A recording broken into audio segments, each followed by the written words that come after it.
Hello everyone, welcome back to my channel Sonu special. ಇವತ್ತಿನ ವಿಡಿಯೋದಲ್ಲಿ ತುಂಬಾ ಸ್ಪೆಷಲು ಮೊಸರನ್ನ. ನನಗಂತೂ ತುಂಬ ಫೇವ್ರೇಟ್ ರೆಸಿಪಿ ಅಂತಲೇ ಹೇಳ್ಬೋದು ಮೊಸರನ್ನ. ಈ ರೀತಿ ಮಾಡಿಕೊಟ್ರಂತೂ ಎಲ್ರಿಗೂ ಇಷ್ಟ ಆಗುತ್ತೆ. ಬನ್ನಿ ಹಾಗಾದರೆ ಇವತ್ತಿನ ಮೊಸರನ್ನ ರೆಸಿಪಿನ ಹೇಗೆ ಮಾಡೋದು ಅಂತೇಳಿ ನೋಡ್ಕೊಳ್ಳೋಣ. ವಿಡಿಯೋ ಶುರುವಾಗೋದಕ್ಕಿಂತ ಮುಂಚೆ ಇನ್ನೂ ಚಾನಲ್ನ ಸಬ್ಸ್ಕ್ರೈಬ್ ಮಾಡ್ಕೊಂಡಿಲ್ಲ ಅಂತ ಅಂದರೆ ಪ್ಲೀಸ್ ಸಬ್ಸ್ಕ್ರೈಬ್ ಮಾಡ್ಕೊಳ್ಳಿ. ಮೊದಲನೇದಾಗಿ ನಾನಿಲ್ಲೊಂದು ಬೌಲ್ಗೆ ಅನ್ನ ಹಾಕ್ಕೊಂಡಿದ್ದೀನಿ. ಒಂದು 2 ಕಪ್ಪಷ್ಟು ಇಲ್ಲಿ ಹಾಕಿರೋದು. ಇದನ್ನು ಈ ರೀತಿ ಸೌಟಲ್ಲಿ ಸ್ವಲ್ಪ ಮ್ಯಾಶ್ ಮಾಡ್ಕೊಳ್ತಾ ಇದ್ದೀನಿ. ಮೊಸರನ್ನಕ್ಕೆ ಸ್ವಲ್ಪ ಸಾಫ್ಟಾಗಿ ಮಾಡಿಕೊಂಡ್ರೆ ತುಂಬ ಚೆನ್ನಾಗಿರುತ್ತೆ. ಬಿಸಿ ಇದ್ದರೆ ಈ ರೀತಿ ಮ್ಯಾಶ್ ಆಗುತ್ತೆ, ಅಥವಾ ನಾವು ಮಾಡಬೇಕಾದ್ರೇ ನೀರನ್ನು ಸ್ವಲ್ಪ ಜಾಸ್ತಿ ಹಾಕ್ಕೊಂಡು ಸಾಫ್ಟಾಗಿ ಬೇಯಿಸ್ಕೊಂಡ್ರೆ ಮೊಸರನ್ನಕ್ಕೆ ತುಂಬಾ ಚೆನ್ನಾಗಿರುತ್ತೆ.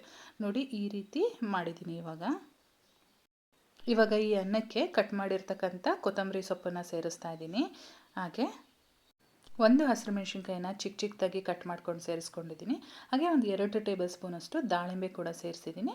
ಜೊತೆಗೆ ರುಚಿಗೆ ತಕ್ಕಷ್ಟು ಉಪ್ಪನ್ನು ಕೂಡ ಹಾಕಿದ್ದೀನಿ. ಹಾಗೆ ನಾನಿಲ್ಲಿ 1 ಬೌಲು ಗಟ್ಟಿ ಮೊಸರನ್ನ ಸೇರಿಸ್ತಾ ಇದ್ದೀನಿ. ಇದಕ್ಕೆ ಅರ್ಧ ಬೌಲಷ್ಟು ಹಾಲನ್ನು ಕೂಡ ಸೇರಿಸ್ತಾ ಇದ್ದೀನಿ.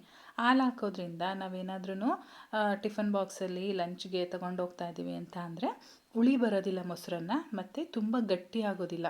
ನಾವು ಯಾವ ರೀತಿ ಮಾಡಿ ಹಾಕ್ಕೊಂಡಿರ್ತೀವಿ ಅದೇ ರೀತಿಯಾಗಿರುತ್ತೆ. ಹಾಗಾಗಿ ಹಾಲನ್ನು ಸೇರಿಸ್ಬೇಕು. ಎಲ್ಲದನ್ನು ಹಾಕಿದ ಮೇಲೆ ಚೆನ್ನಾಗಿ ಮಿಕ್ಸ್ ಮಾಡ್ತಾ ಇದ್ದೀನಿ.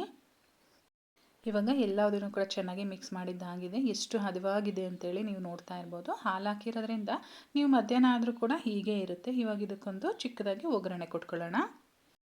ಸ್ಟವ್ ಮೇಲೆ ಒಂದು ಚಿಕ್ಕ ಕಡಾಯಿ ಇಟ್ಕೊಂಡಿದ್ದೀನಿ. ಇದಕ್ಕೆ 2 ಟೀ ಸ್ಪೂನಷ್ಟು ಎಣ್ಣೆ ಹಾಕಿದ್ದೀನಿ. ಎಣ್ಣೆ ಕಾಯ್ದ ಮೇಲೆ ಒಂದು ಅರ್ಧ ಟೀ ಸ್ಪೂನಷ್ಟು ಸಾಸಿವೆ ಹಾಕ್ತಾಯಿದ್ದೀನಿ. ಹಾಗೆ 1 ಟೇಬಲ್ ಸ್ಪೂನು ಕಡಲೆಬೇಳೆ, ಅರ್ಧ ಟೇಬಲ್ ಸ್ಪೂನು ಉದ್ದಿನಬೇಳೆ ಸೇರಿಸಿದ್ದೀನಿ. ಹುರಿ ಕಡಿಮೆ ಮಾಡಿಕೊಂಡು ಸ್ವಲ್ಪ ಕೆಂಪಾಗೋವರೆಗೂ ಹುರ್ಕೊಳ್ಬೇಕು. ನಂತರ ಇಲ್ಲಿ ಒಂದು 5ರಿಂದ 6 ಗೋಡಂಬಿ, ಹಾಗೆ ಒಂದು 4ರಿಂದ 5 ಒಣದ್ರಾಕ್ಷಿ, 1 ಬ್ಯಾಡಗಿ ಮೆಣಸಿನ್ಕಾಯಿನ ಕಟ್ ಮಾಡಿ ಸೇರಿಸ್ಕೊಂಡಿದ್ದೀನಿ. ದ್ರಾಕ್ಷಿ ಮತ್ತು ಗೋಡಂಬಿ ಕೆಲವ್ರಿಗೆ ಇಷ್ಟ ಆಗಲ್ಲ, ಅಂಥವರು ಸ್ಕಿಪ್ ಮಾಡ್ಕೊಳ್ಬೋದು. ಇಷ್ಟ ಆಗೋರು ಇನ್ನೂ ಜಾಸ್ತಿ ಬೇಕು ಅನ್ನೋರು ಜಾಸ್ತಿ ಕೂಡ ಹಾಕ್ಕೊಳ್ಬೋದು. ನಾನಿಲ್ಲಿ ಮೀಡಿಯಮಾಗಿ ಹಾಕ್ಕೊಂಡಿದ್ದೀನಿ. ಎಲ್ಲದೂ ಕೂಡ ಚೆನ್ನಾಗಿ ಫ್ರೈ ಆದಮೇಲೆ ಲಾಸ್ಟಲ್ಲಿ ನಾನು ಹಸಿ ಕರಿಬೇವಿನ ಸೊಪ್ಪನ್ನು ಹಾಕ್ತಾಯಿದ್ದೀನಿ. ಮೊಸರನ್ನಕ್ಕೆ ಈ ರೀತಿ ಹಸಿ ಕರಿಬೇವಿನ ಸೊಪ್ಪು ಹಾಕಿದ್ರೇ ಚೆಂದ. ಆ ಕರಿಬೇವಿನ ಸೊಪ್ಪು ಹಾಕಿ ಈ ರೀತಿ ಒಂದು ಸಲ ಮಿಕ್ಸ್ ಮಾಡಿಬಿಟ್ಟು ಮೊಸರನ್ನಕ್ಕೆ ಬೆರೆಸಿದ್ರೆ ಆಯಿತು. ಇವಾಗ ಇನ್ನೊಂದು ಸಲ ಚೆನ್ನಾಗಿ ಮಿಕ್ಸ್ ಮಾಡಿಬಿಟ್ಟು ಸರ್ವ್ ಮಾಡೋಕ್ಕೆ ರೆಡಿಯಾಗಿರುತ್ತೆ. ಸೊ ನೋಡಿದ್ರಿ ಅಲ್ವಾ, ಮೊಸರನ್ನ ಎಷ್ಟು ಈಸಿಯಾಗಿ ರುಚಿಯಾಗಿ ಮಾಡ್ಕೊಳ್ಬೋದು. ತುಂಬ ಸಿಂಪಲ್ಲಾದಂಥ ರೆಸಿಪಿ, ಹಾಗೆ ಎಲ್ರಿಗೂ ಇಷ್ಟ ಆಗೋ ಅಂಥ ರೆಸಿಪಿ ಮೊಸರನ್ನ.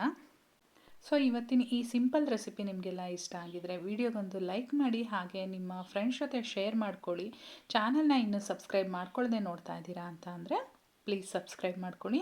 ಹಾಗೆ ಫೇಸ್ಬುಕ್ಕಲ್ಲಿ ನೋಡ್ತಾ ಇರೋರು ಫಾಲೋ ಮಾಡೋದಂತೂ ಮರಿಬೇಡಿ. ನಾನು ಮತ್ತೆ ಸಿಗ್ತೀನಿ ಮುಂದಿನ ವೀಡಿಯೋದಲ್ಲಿ. Thank you.